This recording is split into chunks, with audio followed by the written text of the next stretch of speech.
Hello, namaskar. This is Firstpost and you're watching Vantage with me, Palki Sharma.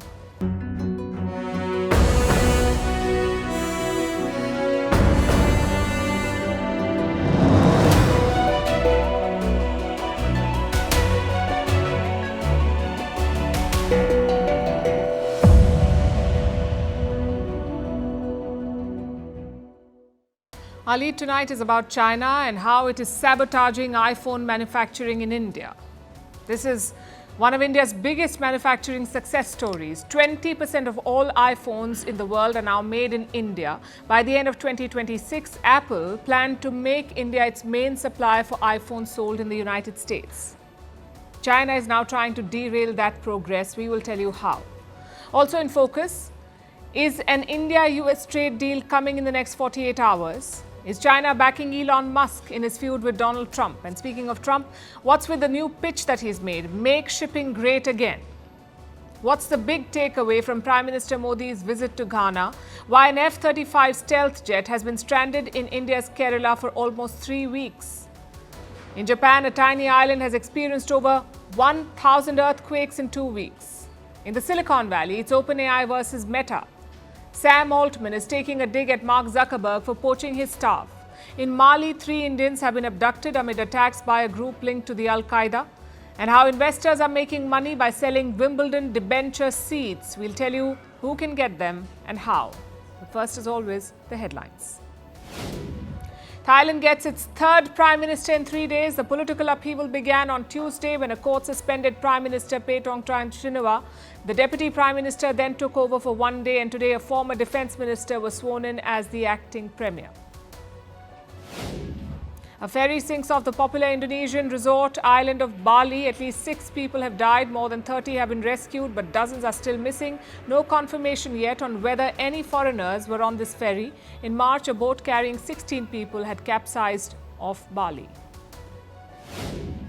In India, the Amarnath Yatra begins amid tight security in Jammu and Kashmir. The 38-day pilgrimage is taking place in the shadow of the Pahalgam terror attack in the month of April. Helicopter services for the Yatra have been suspended over security concerns. More than 3 lakh devotees have registered for this year's pilgrimage, which ends on the 9th of August. US President Donald Trump announces a surprise summit with 5 African nations next week. He will host leaders from Gabon, Guinea-Bissau, Liberia, Mauritania and Senegal. Washington says the focus will be on exploring quote-unquote commercial opportunities. Trump has cut massive amounts of US aid for Africa as part of his America First policy. And the football world is in mourning. Liverpool and Portugal star Diogo Jota dies in a car crash in Spain. The tragedy comes just weeks after his wedding. The car veered off a motorway and burst into flames. The crash also killed the brother of the 28-year-old footballer.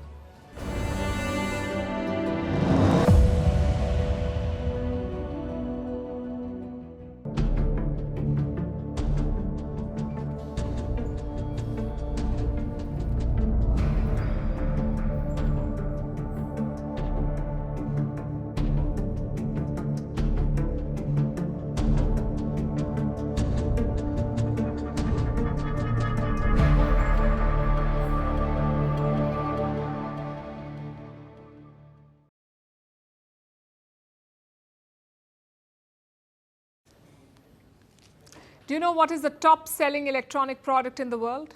The smartphone. The market is worth over $600 billion, and for years, China ruled it. But now India is closing in. This year, India became the world's 2nd largest maker of phones. And this seems to have rattled China. First, they dismissed India's rise. They launched social media campaigns and spread racist jibes like this one. Check if Indian phones smell like curry. That narrative failed to gain traction. So now, instead of stepping up their game, the Chinese are trying to pull India back. China is sabotaging India's phone manufacturing. Tonight, we will tell you how. And we'll start with Foxconn. Foxconn is a Taiwanese company. It is Apple's biggest supplier. It has factories in Taiwan and China, and it has been expanding manufacturing in India.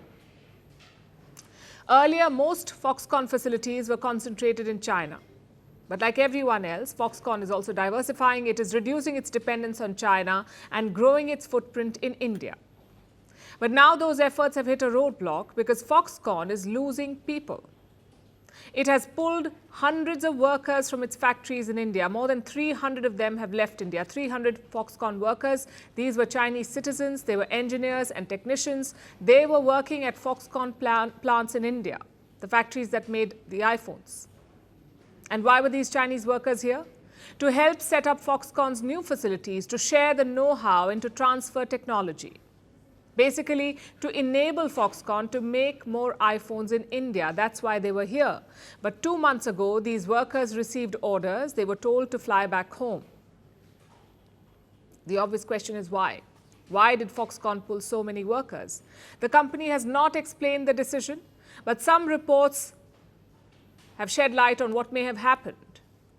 This story began in Beijing earlier this year when Chinese officials passed new orders for regulators and local governments.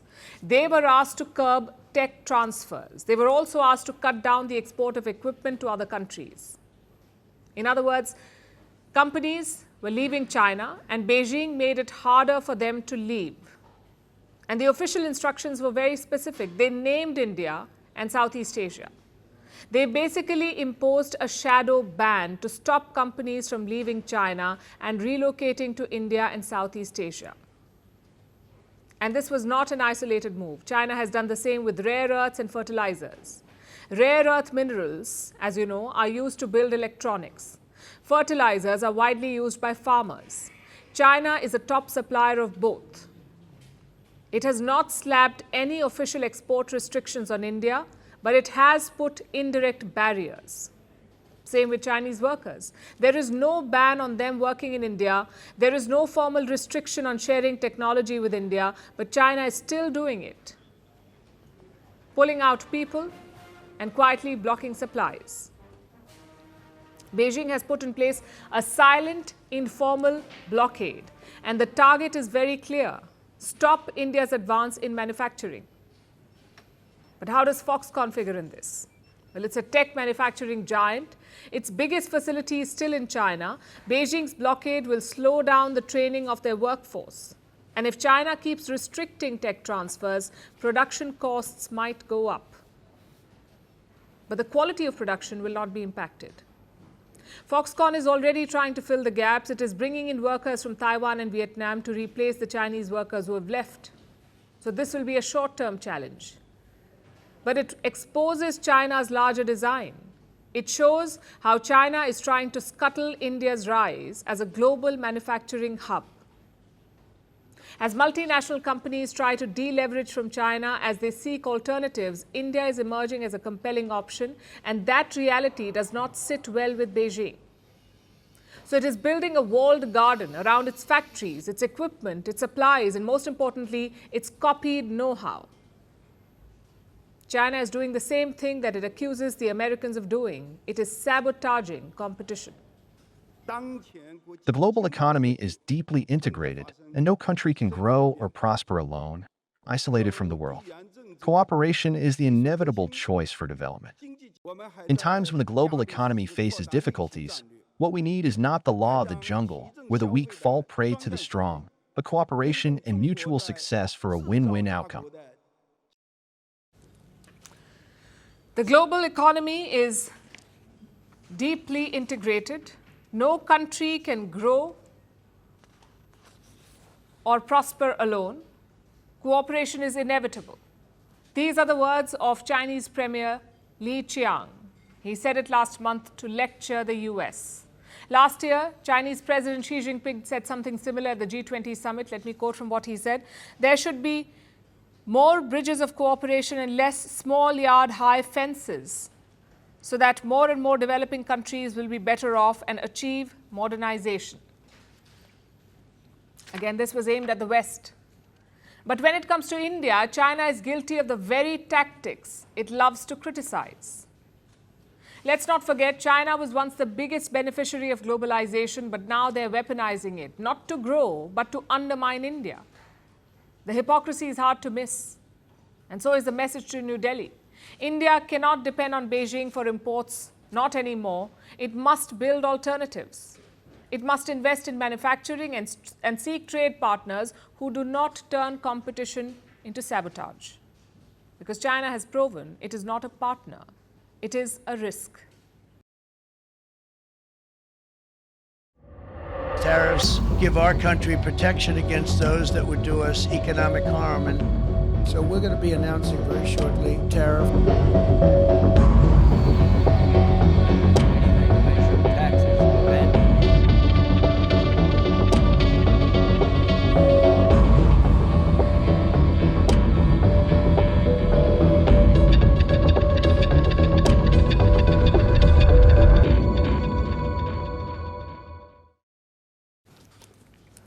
India and the US are on the verge of a trade deal.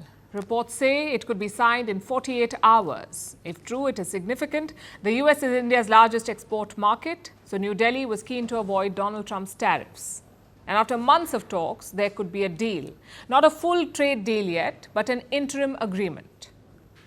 Last week, an Indian team traveled to Washington. They extended their stay to sort out the major issues. And we've mentioned some of these before. The US wants access to India's agriculture market, but India is reluctant to open it up. As a result, a deal looked unlikely, especially before the deadline of July 9th. That's when Trump's tariffs are expected to kick in, the 9th of July. Both sides hoped to get a deal before that. Then at one point, Indian officials said that they were not in a hurry. They said that they were keen, but they were not desperate for a deal. So what has changed now? The terms. They've removed the sticking points. Reports say agriculture and dairy have been kept out of this deal. The focus is on other tariffs like American whiskey or automobiles. But this mini deal alone is not going to be enough. India and the US have set an ambitious trade goal. They want to reach $500 billion by 2030. And for that, you need a full trade deal. Which brings us to the areas of contention. Donald Trump wants to sell American farm goods in India. He wants to sell us things like soybean and corn. But agriculture is a sensitive sector in our country. Almost 45% of all Indians work in agriculture, 45% of our workforce. So successive governments have shielded this sector, agriculture, from competition. Plus, there's a political angle. Farmers are a powerful voting bloc in India. If you cut tariffs on imports, if you make imported crops cheaper, Indian farmers will punish you. Similar concerns exist in the dairy sector too. Around 70 million farmers in India are involved in milk production. So outside competition was a strict no. But Donald Trump refuses to budge. He wants to enter India's agro and dairy market. That is the American demand. Now, what is India's demand? We want more access to labor-intensive sectors, basically sectors that create a lot of jobs in India, like garments, footwear, electronics. These are the points that are holding up a full deal, India's demands and America's demands. And now there's a new political concern. A US senator is pushing a new bill. This bill is linked to Russia. It calls for a 500% tariff on India, 500%. Let me explain why. The senator in question is Lindsey Graham. His bill will target countries that buy from Russia, whether it's oil, gas, or uranium. If you buy from Russia, you will face 500% tariffs. Around 80 American senators back this bill, meaning it can be passed even if President Donald Trump does not support it. Naturally, this is a concern for India. Russia is our top oil supplier and America is our top export market. So a 500% tariff would be a deadly blow. Foreign Minister S. Jaishankar was asked about this threat. The minister was in Washington for the Quad Summit. Listen to his response. The embassy, the ambassador has been in touch. I think our concerns and our interests on energy security have been made conversant to him. So we'll then have to cross that bridge when we come to it, if we come to it. If the bill is passed, we will need another deal, one that exempts India from the new tariffs. And frankly, that sums up the whole Trump presidency. It's an endless quest for deals. A deal to avoid tariffs, a deal to escape sanctions, a deal to denuclearize Iran, a deal to end the Ukraine war. It's always about one deal or the other. But how well are those negotiations really going? Not well. Trump had paused his tariffs for 90 days. The White House promised to use this time to strike deals. 90 deals in 90 days. That was Donald Trump's promise. And how many has he struck? One with the UK. A second one was announced yesterday. Trump says Vietnam will sign a trade deal with the US. He was planning to impose 46% tariffs on Vietnam. Under this new deal, it will be just 20% American tariffs. And what does the US get in return? 0 tariffs on American goods sold in Vietnam. Meaning, American exports to Vietnam will be tariff-free. And it's actually not a surprise. Vietnam sends goods worth $136 billion to the US. $136 billion from Vietnam to the US. And US exports are just $13 billion. So Vietnam needed this deal a lot more than the US did. Hence the favorable terms. Having said that, there is a rider. The US will charge a trans-shipping tariff of 40%, 40. What does that mean? Say Vietnam is routing Chinese goods to America, from China to Vietnam to America. Basically buying from China and then selling it to the US. Then the tariff will not be 20%, it will be 40%. If you look at all these negotiations, one thing becomes very clear. Donald Trump has limited leverage. He may be able to arm twist Vietnam or the UK because they are dependent on the US, but he cannot bully bigger countries and economies.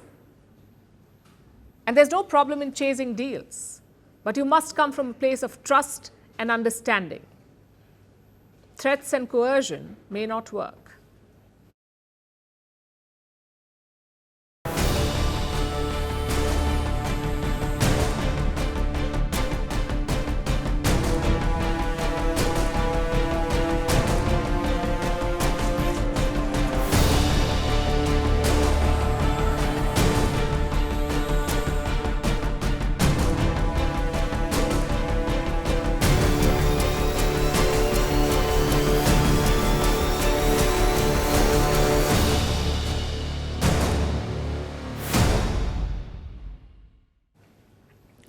Politics makes strange bedfellows, and in 2025, few pairings are stranger than China and Elon Musk.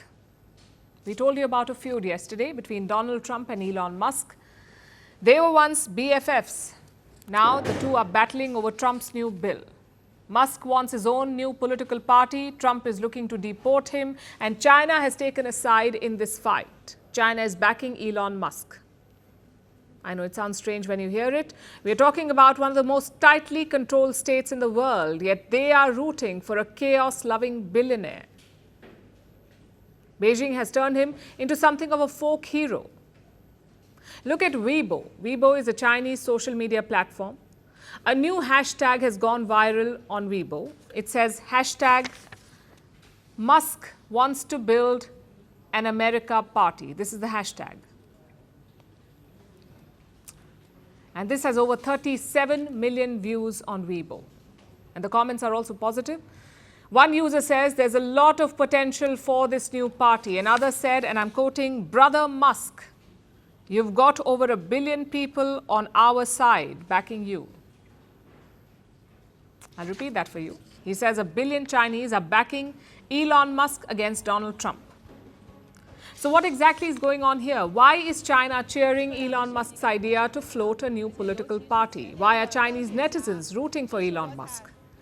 To understand that, we'll have to go back in the past. Elon Musk's popularity in China is not accidental. The Tesla CEO has spent years courting China, and Beijing has returned the favor. There have been strategic business deals, a lot of cultural embrace, and let's be honest, some flattery on both sides. Back in 2019, Elon Musk opened Tesla's Shanghai Gigafactory. This was the company's first plant outside the US. It was also a first for China. The first time they allowed a foreign car company to operate without a local partner. They made that exception for Elon Musk. What followed was a whirlwind. $1.4 billion in loans from Chinese state banks, reduced taxes, a booming EV market hungry for Teslas, and cheap labor and manufacturing costs. Today, more than half of Tesla's cars are made in China. More than half. 40% of its battery supply chains run through Chinese firms. And Elon Musk just opened a second factory in Shanghai. So his financial fate is deeply intertwined with China. And it reflects in his statements too. Musk has a comment for every country and every government. He criticizes democracies around the globe. He meddles in elections in Europe. He lectures Australia and the UK. But when it comes to China, there is radio silence. No advice on upholding human rights. No criticism of their politics. In fact, Elon Musk praises Chinese workers for quote-unquote burning the 3 a.m. oil. And he opposes decoupling from China. When asked about Taiwan, Musk compares it to Hawaii. He says Taiwan is a part of China, just like Hawaii is a part of the US. And then we have his mother. Her name is May Musk. She is practically a lifestyle brand on Chinese social media. She has posed in Chinese traditional dresses. She hosts live streams with Chinese influencers. Long story short, Musk and China are tight-knit. It works for Musk's business. But what's in it for the Chinese? Leverage. That's what China gets. The Tesla CEO is a growing influence in Washington's politics. He has big companies. He has his social media platform. He's too big to ignore and he's too rich to cancel. In other words, he is the perfect wild card. So then the obvious next question, is Elon Musk Beijing's man in the US? Well, not quite. He's not their man, but he's the kind of man they can work with, at least for now. And compared to Donald Trump, he's a dream. Elon Musk builds things. He makes China look good. He does not call Xi Jinping names on national television. So Musk has become an unlikely asset in China's global playbook. As for the Tesla CEO, when the president is looking at deporting you, it doesn't hurt to have 1 billion fans, even if they live across the Pacific.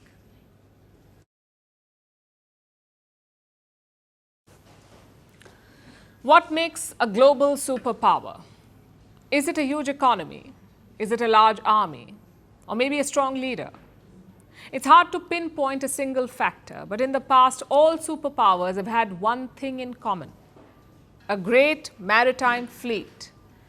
Almost 71% of the Earth's surface is water, which is why ships are so important. You need ships to transport goods, you need ships to ferry troops, and you need ships to blockade the enemy's trade. History is proof of this. Just look at Britain in the 19th century. Small island, not a lot of people, but a superpower, all thanks to a great navy. Also look at America in the 20th century. Great navy, great power. Just think about the Second World War. America and Europe were separated by a vast ocean, yet the US could send firepower and soldiers to fight the war. How? Thanks to a great navy. In the 21st century, China is doing the same. They're building ships at an unbelievable rate, and Donald Trump does not like it. He wants to make American shipping great again. And how does he plan to do that? By throwing money at the problem. His latest bill, the big beautiful bill as he calls it, has set aside funds to revive American shipbuilding. We're talking about $30 billion for shipbuilding. The aim is to expand capacity at private shipyards, to build more ships and naval assets. Trump promised that in his speech to the US Congress. To boost our defense industrial base, we are also going to resurrect the American shipbuilding industry, including commercial shipbuilding and military shipbuilding. We used to make so many ships. We don't make them anymore very much, but we're going to make them very fast, very soon. First, let's look at the scale of the problem. Last year, the US made 5 large ships. Their total volume was around 76,000 tons. 5 ships, 76,000 tons. Now look at China. China's biggest state firm alone made 250 ships last year. Their total volume, around 14 million tons. That's more than America's total output since 1950. So simply put, the gap is quite significant. China made up just 5% of the shipbuilding market in the year 2000. Today, it makes up 53% of the market, which raises 2 questions. What did America do wrong, and what did China do right? And both answers are actually linked to each other. The US has deindustrialized since the 1990s, and it's not just shipbuilding. A lot of labor-intensive industries have decayed in America. In this case, in the case of shipbuilding, because of two factors. One is the rising costs. You mainly need two inputs to make ships, labor and metal, and both are way too expensive in the US. So that's one reason why American shipbuilding has suffered. The second reason is that state support was missing. In the 1980s, the US slashed subsidies for shipbuilders. In China, the opposite happened in the last decade. Look at the period from the year 2010 to 2018. Chinese state support to shipbuilders was $132 billion. So to recap, America cut support, China expanded support, which brings us to present day. Can Donald Trump's plan reverse this equation? In the long run, maybe, but in the short term, it's unlikely to happen. A short-term fix is unlikely. Shipbuilding is not an industry that you can create overnight. Plus, China has a massive head start, which is why experts suggest a partnership. American allies in the Indo-Pacific already have robust shipping sectors, especially South Korea and Japan. If they partner with the US, they can challenge China. But again, time is of the essence. A lot of this maritime activity is focused on the military situation. American officials feel that China will invade Taiwan in this decade. Perhaps in 2027, China will attack Taiwan. And if they do, ships will play a crucial role. Now look at how the numbers stack up. The US Navy has around 440 vessels. That's carriers, plus destroyers, plus submarines, plus everything. 440 vessels. Now look at China. Beijing's fleet has 754 vessels. This would explain Donald Trump's urgency. Having said that, it's not always about the numbers. It's also about the quality, about what sort of ships you have. The US has 81 naval destroyers. China has only 50. The US has 11 aircraft carriers and China has just 3. But look at naval patrol vessels. America has none, China has 150. If war breaks out, I'm not sure patrol vessels will be quite useful.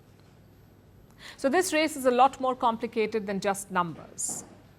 Which brings us to India. Does India have a role to play in it? Possibly. Right now, our industry is quite small. It is worth around $1.1 billion, the Indian shipping industry, $1.1 billion. We make up just 0.05% of the shipbuilding market. But the government has an ambitious plan. It wants to become a top 10 shipbuilder. It wants India to become a top 10 shipbuilder by 2030 and a top 5 shipbuilder by 2047. On paper, we are quite capable of doing that. We have an 11,000 kilometer long coastline. We have 230 plus ports. Not to mention we have a lot of labor. What we don't have is the ecosystem. Loans are too expensive, regulations are a bit slower, and technology is not the best. Thankfully, the government recognizes these challenges. In the last budget, India set aside $2.8 billion for the maritime sector. When it comes to warships, we are doing quite well. In 2022, the Indian Navy commissioned the INS Vikrant. It was the first carrier to be built in India. Last week, a new frigate was commissioned in Russia's Kaliningrad. It will be the last foreign-built warship. Going forward, all Indian warships will be built in India. As we speak, some 60 ships are under construction for the Navy. So here's the big picture. There is a new maritime race unfolding in the world, but it's not being fought on the high seas. It is being fought in shipyards. You need ships to project power and dominate trade. As a famous Athenian general said, "He who commands the sea has command of everything."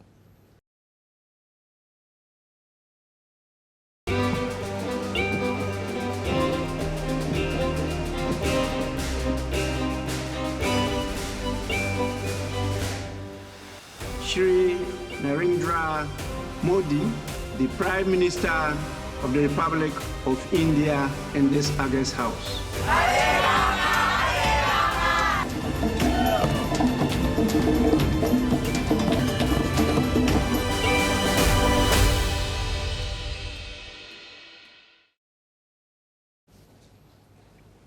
Prime Minister Modi's marathon foreign trip is underway. Today he was in Ghana, a country located in West Africa. Such a trip was happening after a long break. The last Indian Prime Minister to visit Ghana was P.V. Narasimha Rao, and that was way back in 1995. So this trip broke a 30-year streak. Prime Minister Modi was welcomed at the airport by Ghana's president. He got a ceremonial welcome. Take a look at this first.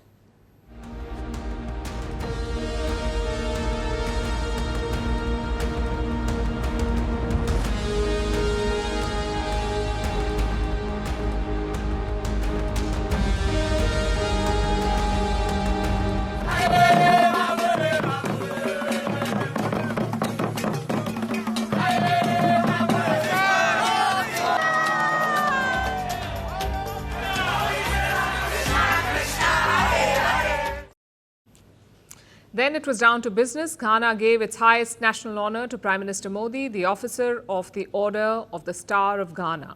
That made it 24 foreign awards for the Indian Prime Minister. After that, he held talks with Ghana's President, John Mahama. They signed 4 agreements in total. They cover culture, healthcare, and goods certification. But more importantly, Modi and Mahama elevated the bilateral relationship. It is now a comprehensive partnership. And why is that significant? Because it expands the areas of engagement. You talk more frequently and you talk about a lot more things. The Prime Minister hailed the shared struggles of India and Ghana. He called Ghana a beacon of hope in West Africa. हमारे देशों के freedom struggle ने बहुत से अन्य देशों को प्रेरित किया।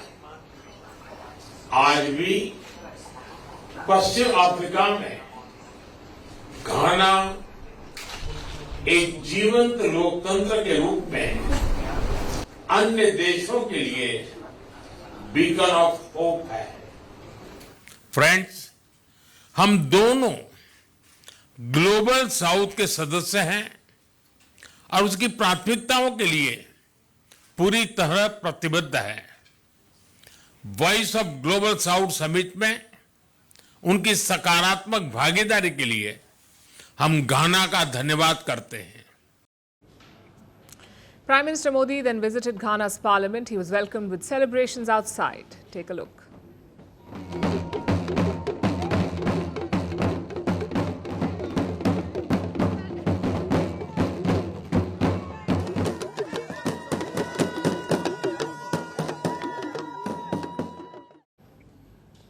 The Indian Prime Minister addressed the parliament. Dozens of lawmakers packed into this massive hall. A couple of them were dressed in Indian attire. One was wearing a sherwani, the other wore a lehenga. The Prime Minister met both of them afterwards.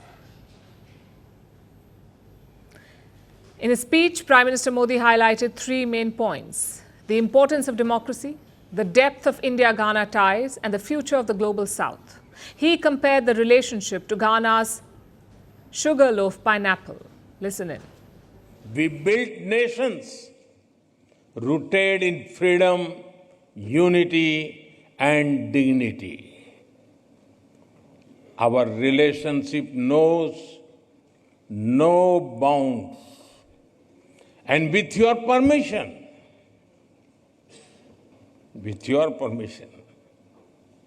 may I say, our friendship is sweeter than your famous sugarloaf pineapple.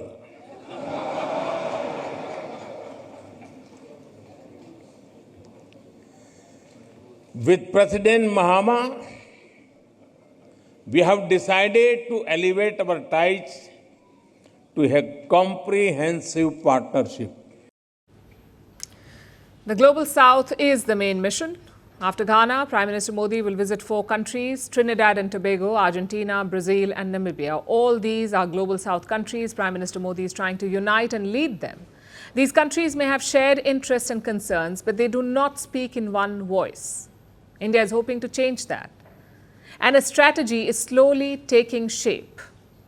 Prime Minister Modi appears to be focusing on 3 common factors. 1, a shared colonial past. He spoke about the scars of colonialism. He said some of those scars continue to persist. It could be a reference to Western institutions or policies. Factor number 2, Prime Minister Modi talked up the importance of democracy, the importance of nation building. In fact, let me quote from what he said. In Ghana's journey of nation building, India is not just a supporter, but also a fellow traveler. This is different from China and the West. The West is never a fellow traveler. It's always the cocky guy who's already visited the place. And China, they're not even on the democratic path. So Beijing has no vision to offer. Which brings us to the third factor, offering Indian assistance. Prime Minister Modi offered to share India's UPI payment technology. He announced a skilling center in Ghana. He proposed setting up healthcare centers, discussed vaccine cooperation, and offered help in mining and processing. You see the trend here. These are not big budget programs like what China offers. Beijing builds massive highways and gigantic ports. Yes, they look impressive, but they also submerge these countries in debt. India is offering grassroots level help, like in financial technology or skilling or healthcare. History shows that this is more sustainable, and Ghana is the right place to start this outreach. Our ties date back decades. Together, India and Ghana founded the Non-Aligned Movement. This was a group of countries that stayed neutral in the Cold War. They did not join the US or the Soviet Union. Recently, trade has also picked up. The India-Ghana bilateral trade stands at $3 billion. The target is to double that in 5 years. Investments are also booming. Indian firms are running some 900 projects in Ghana. Their investments are worth $2 billion, which is probably why Prime Minister Modi chose to visit Ghana first. This is an ambitious foreign policy move by the Indian Prime Minister. We'll be tracking his visit closely. His next stop is Trinidad and Tobago.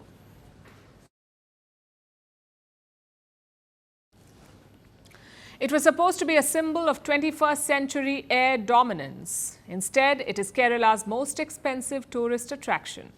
I'm talking about the F-35 jet, the one that landed at the Thiruvananthapuram International Airport. It came on the 14th of June. 18 days later, it is still there, and it's become the butt of internet jokes. Kerala Tourism is turning the jet into a marketing opportunity. Memes have taken flight on social media, unlike, of course, the jet itself. But how did this particular F-35 land up in Kerala? Why is it still stranded, and what does it mean for this cutting-edge war machine? Our story starts on June 14th, like I said. A British aircraft carrier was in the Arabian Sea, the HMS Prince of Wales. It was conducting routine naval drills. The F-35 jet was part of that drill. At around 8:50 p.m. local time, it took off. 30 minutes later, the weather took a turn for the worse. The jet was running out of fuel. It could not make it back to the aircraft carrier, so it issued a distress alert. It contacted the Thiruvananthapuram airport. India gave the green light, and soon the jet landed in Kerala at around 9:30 p.m. But after landing, it encountered some more issues. What followed was less Top Gun, more Top Gear. That same night, a crew flew into India. They tried to see what was wrong, but they could not figure it out. So for days, this $100 million jet stood in rain and sunshine. India offered the jet some hangar space, but Britain refused. After all, this was their premium stealth machine. They were worried about spying, about revealing cutting-edge tech. So they decided to keep it on the bay, where the whole world could see it. Then a few days ago, another team came to inspect what was wrong. This team consisted of 40 people, 40 people to figure out why a $100 million jet won't fly, and they couldn't figure it out. Now, the UK authorities say the jet is beyond repair. Basically, it cannot be fixed. So London is considering a Hail Mary, airlifting the jet out of India. That would mean calling in a C-17 Globemaster, and this is not something that nations do lightly.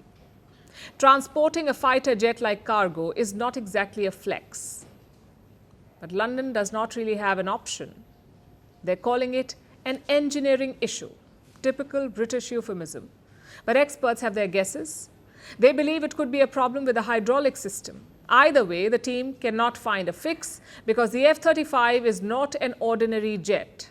We are talking about a very complicated machine, a fifth-generation stealth fighter, one of the most advanced jets in the world. The F-35 was built by America's defense giant Lockheed Martin. The jet currently stranded in Kerala is the F-35B variant. It is specifically designed for short takeoffs. That makes it perfect for aircraft carriers and tight runways. The US has sold the F-35 jets to a lot of its allies, and it came at a hefty price tag. Each jet costs around $100 million. But it also comes with its own headaches. There have been maintenance challenges and reliability concerns. And the timing of this Kerala story could not have been worse for the Americans. And the US is very keen to sell the F-35 to India, but you cannot make a billion-dollar pitch with a stranded plane. And to make things even worse, the Indian Air Force piped in with a curious detail. They said their radar network had, quote-unquote, detected the F-35. And this detail is very important. Stealth is the F-35's biggest selling point. It is not supposed to be detected. It is a stealth jet. But India says it knew that the F-35 was in the airspace. So is stealth just a state of mind then? Either way, here we are. A jet that was supposed to be invisible is getting more screen time than ever. It's got all the features except apparently the one that helps it fly home. Yes, this is Mission Impossible, the grounded edition. And even Tom Cruise cannot save this one.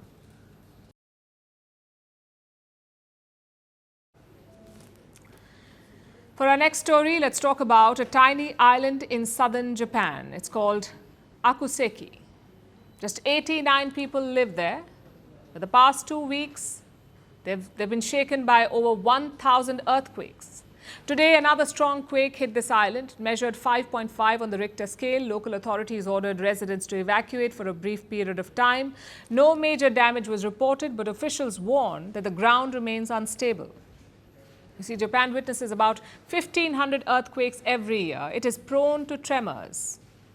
But this time it's different, because experts say the big one is coming, a mega quake that could strike within 30 years and kill up to 298,000 people. That is the projection. Here's a report. Akuseki is a tiny island off the southern coast of Japan. It sits quietly in the Tokara Island chain with just 89 people living there. But in the past 2 weeks, this quiet island has been anything but still. Akuseki has experienced more than 1,000 earthquakes in less than a month.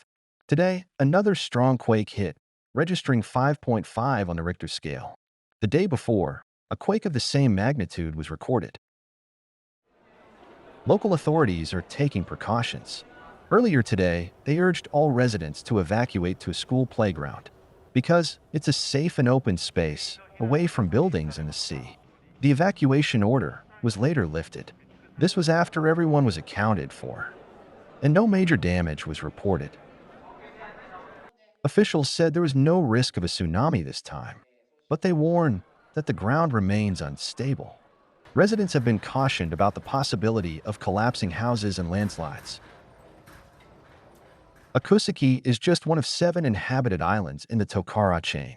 About 700 people live on these islands. The region has experienced earthquake swarms before. In 2023, there were 346 quakes recorded, but this time the scale is much bigger. Akuseki sits on one of the most volatile places on the planet, the Pacific Ring of Fire. Japan is situated on 4 major tectonic plates. It sees around 1,500 earthquakes every year, and they carry a painful memory. In 2011, a 9.0 magnitude earthquake had triggered a tsunami in northern Japan. Nearly 18,500 people died or went missing. The tsunami also caused a nuclear meltdown in Fukushima. That disaster still casts a long shadow on the country. Earlier this year, the Japanese government warned of an even greater risk. A megaquake in the Nankai Trough in the southern seas of Japan. Experts say it could strike within 30 years. Such a quake could kill up to 298,000 people. and cause damage worth $2 trillion. Japan, which has a strong system to tackle frequent earthquakes, feels underprepared to deal with a disaster of this scale.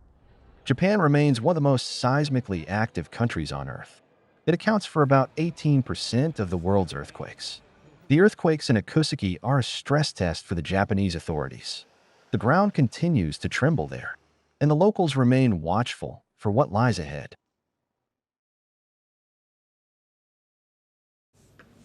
It all started with the dinner party, a quiet gathering at one of Mark Zuckerberg's homes. There were only a few guests, some of the smartest minds in artificial intelligence. They were handpicked by the Meta CEO himself. There was wine, there was talk of the future, and there was a pitch. Join Meta's super intelligence team for $100 million. $100 million. That's over 800 crore rupees. It's a very compelling offer. So most of them obviously took it. And just like that, Mark Zuckerberg built a new AI team. There are around a dozen people on it. They were all from different companies, the likes of OpenAI, Anthropic, and Google. You see, Meta was far behind in the AI race. It was not making the right moves, so Zuckerberg decided to use his money. And with that, he poached employees. He has hired top OpenAI researchers. He has cleared out the company's Zurich Brain Trust, lured top talent from other companies, and this has not gone down too well with one person, OpenAI CEO Sam Altman. When the rumors started, Sam Altman tried to stay cool.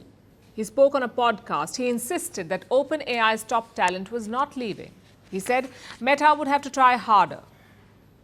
But then came the gut punch. In a leaked internal memo, Sam Altman has dropped the calm facade. Let me quote from what he wrote. What Meta is doing will, in my opinion, lead to very deep cultural problems.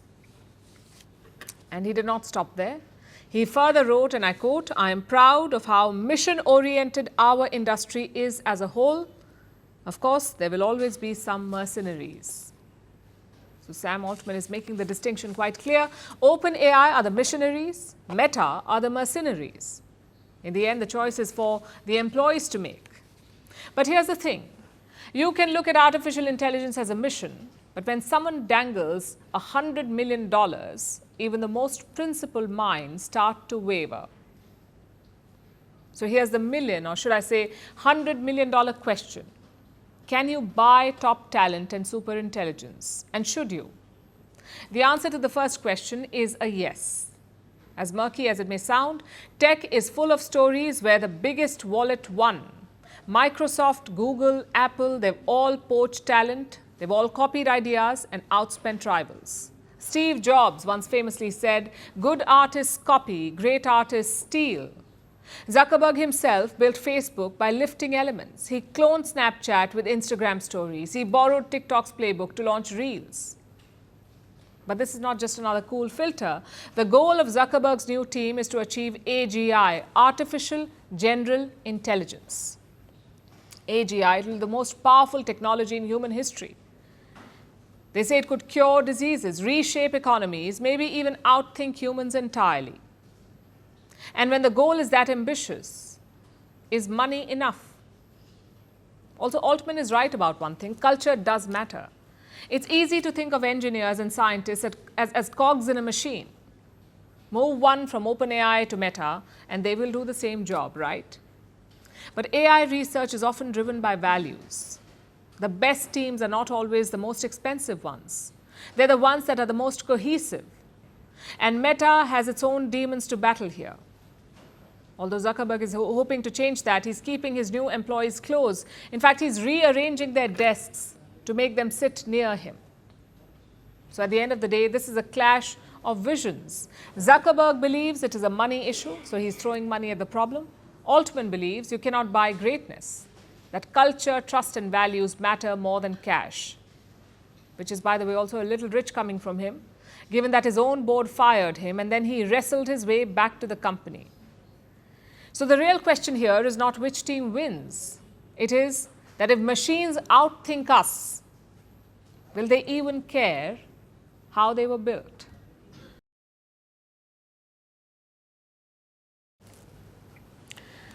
7 attacks, 3 Indians and 1 country, Mali. Mali is a landlocked country in West Africa. It is one of the largest on the continent and it is currently ruled by a military junta. Mali is home to 24 million people and deadly insurgencies which have gathered pace in recent weeks. Over the past month, Mali has seen 3 terror attacks. 2 in the beginning of June, when terrorists targeted military camps and an airport, killing at least 30 soldiers, and a 3rd assault earlier this week. It happened on the 1st of July, a series of simultaneous and coordinated attacks. Terrorists struck 7 towns. They hit military posts and government sites. Mali's army says that it repelled the attacks. The junta killed more than 80 terrorists. They did not report any civilian casualties, but innocents did bear the brunt of this wave of attacks, including some Indian nationals.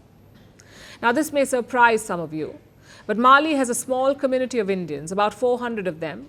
They mainly work in retail businesses, in the mining sector and in the steel and cement industries. In fact, the 3 Indians were working at a cement factory during the recent attacks, the ones who were abducted. The factory is located in a city called Kayes in western Mali. It was one of the targets. Armed assailants attacked the factory. They entered the premises and they abducted 3 Indian nationals. Now, one terror outfit has claimed responsibility for the attacks. It's called the JNIM, Jamaat Nusrat al-Islam wal Muslimin, JNIM. An Islamist group linked to Al-Qaeda. It is a relatively new group. In 2017, several militant factions came together to form the JNIM. And since then, it has become one of the biggest and most powerful terror groups in the region. It says it carried out the recent Malian attacks, but the group has not claimed responsibility for the abduction, at least not so far.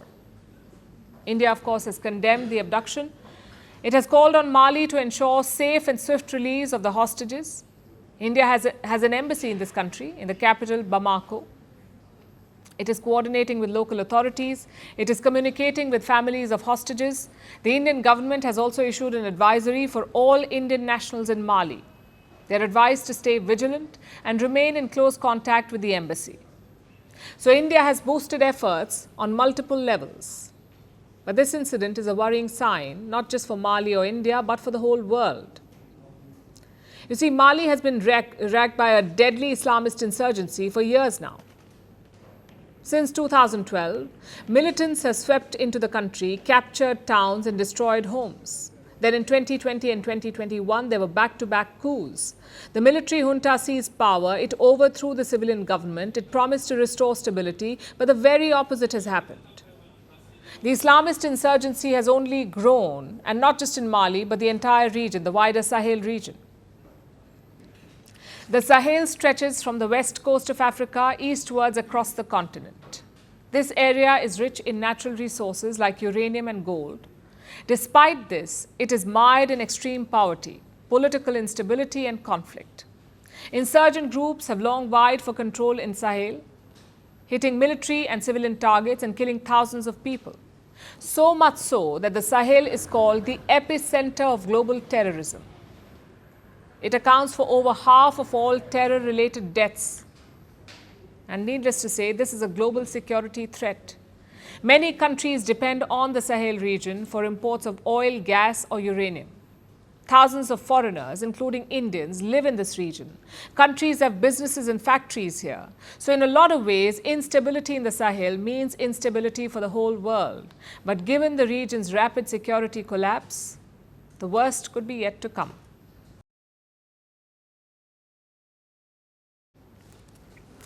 If you love tennis, Wimbledon is your mecca. Wimbledon tickets are highly sought after, but even so, not all seats are created equal. I'm talking about Wimbledon's centre court debenture seats. You see, debentures are financial instruments, kind of like bonds. They're a loan, and that is where the name of these seats comes from.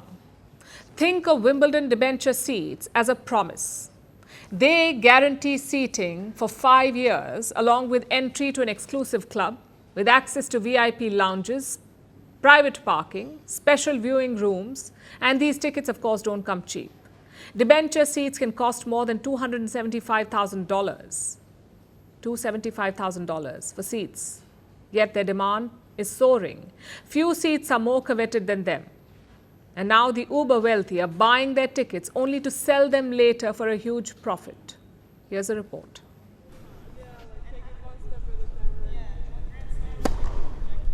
The premier tennis players, the famous grass courts, the sound of ball on racket. Every summer, this is where tennis fans watch the best players in the sport. The centre court at Wimbledon. But among all the seats offered here, few are more coveted than the Wimbledon debenture seats. In technical terms, debentures are financial instruments. But simply put, they are a promise. They are a way for companies to borrow money without needing to offer specific assets as collateral. And debentures guarantee tennis lovers prime seats at Wimbledon. The best seats to see the world's best tennis. Think of it as an exclusive world, with access to VIP lounges and restaurants, special viewing rooms, private car park, and the package entitles holders to a reserved seat per day of the championships over the course of 5 years. To attend Wimbledon, tickets usually cost several $100s. There are ballots and queues that stretch on for hours. But debenture seats are a league apart. So they don't come cheap. Centre court debenture seats for 2026 to 2030 are already being sold. And the cost stands at more than $275,000. Due to the high demand, this is a 75% profit on previous year's ticket prices. Wimbledon debenture seats have become so profitable that people are now treating them like a tradable asset. On days they can't attend, people are selling their tickets for the day, because these are the only exchangeable tickets for Wimbledon. And since they are debenture tickets, they are regulated, so many investors are increasingly buying the debentures only to sell them later. And for many, this is a profitable pursuit. This is partly thanks to the sports landscape in general. The valuations of sports teams are soaring. From governments to private firms to billionaires, everyone wants to invest in sports. And sporting events have witnessed a surge in ticket costs. Look at the tickets for the Premier League games. They have increased by 800% since 1990. Tickets for the Super Bowl were sold at an average price of about $10,000 last year. Meanwhile, the price of courtside tickets to NBA can go up to $22,000. So investors are getting in on the action. And people are increasingly getting behind debentures. But how do sports courts or clubs utilize this money? When Wimbledon debentures were first sold in 1920, the funds were used to construct the building of the centre court. And this has become a larger trend. Debentures are a big deal in football, as well. From Arsenal to the Minnesota Vikings, many clubs are offering debenture seats. They then use these funds to cover their costs and rake in huge profits. So as ticket prices for premier events soar, everyone from billionaire investors to sports clubs and owners are trying to make an even bigger profit. But the uber-wealthy fans don't care. Because debenture seats make an offer they can't refuse. Exclusivity for an already rarefied class.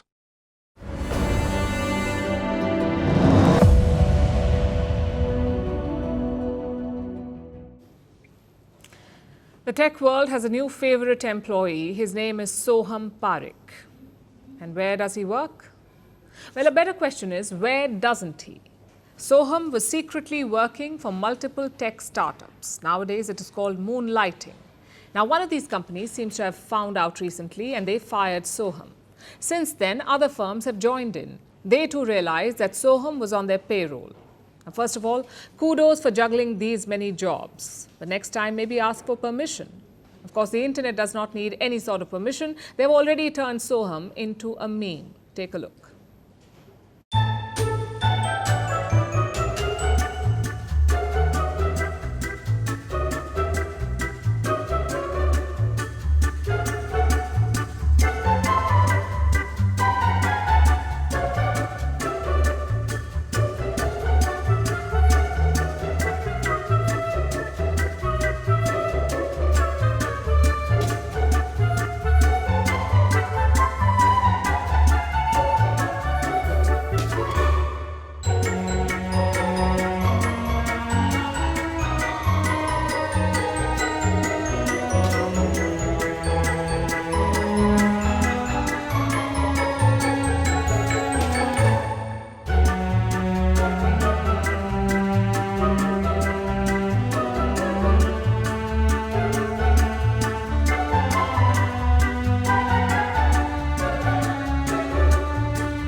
identical. Not yet, you're not. And now it's time for Vantage shots, images that tell the story. A 5-story building collapses into a river in southern China. A statue of Lord Shiva submerges as floods wreak havoc in India's Uttarakhand. And an 80-year-old becomes the oldest Indian woman to skydive. Finally, we're taking you back in history. On this day in 1962, France declared that Algeria was independent. This was 2 days after an independence referendum was held in the North African country. It ended 132 years of French colonization. We're leaving you on that note. Thank you for watching. We'll see you tomorrow.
Firstpost now available in 9 languages on YouTube.